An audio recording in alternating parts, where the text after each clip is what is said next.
Seriously, I think it took like 30 minutes. That's insane. Before I started recording, I went ahead and did a couple to make sure that they didn't hurt. I asked my client, and he said he was not afraid. I asked the company, and they assured me that it wasn't painful. So we went ahead with it, but I wanted to do the first few off camera to make sure, and we're good. Also, I wanted to make sure that I had perfected a technique.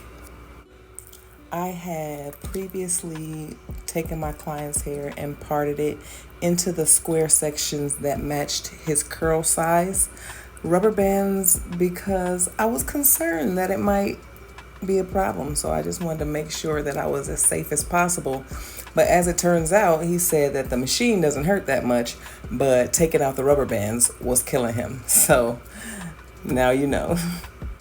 This technique turned out to be pretty simple. I just crocheted the end of his hair into the tip of the locked part of the extension, and then I just slid it down to where it was right at the tip, and then I can slide the machine right over all of it, and I pull it all the way down to the scalp so that his hair can come out on the other side. And once it does, I just grab the scalp area to hold on tight to that end and start the machine. And then the same thing is with the extensions. I just go back and forth slowly on it until the hairs are blended and locked together. Now I'm just cutting the extra hair. That's actually the extension hair, not his hair. And that's because I didn't want to make them too long. And I also didn't want to cut the hair and have a blunt end that I was trying to attach. So it looked better to me to just attach it and then cut the extra hair off. Once the hair is locked and it has enough hair to lock, then I could just cut the excess off.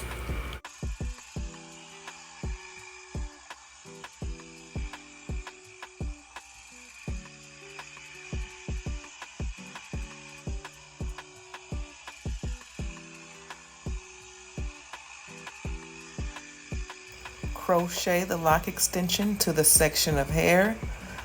Slide the lock through the hole on the machine all the way down until the natural hair comes out the end, and then press the button. Move the machine slowly back and forth over the hair as you feel it getting tighter. You can really tell when it's locked and it's done. Pull the black tab back to pull the needles out of the lock. Slide it right on off. Cut the excess hairs and you got a lock.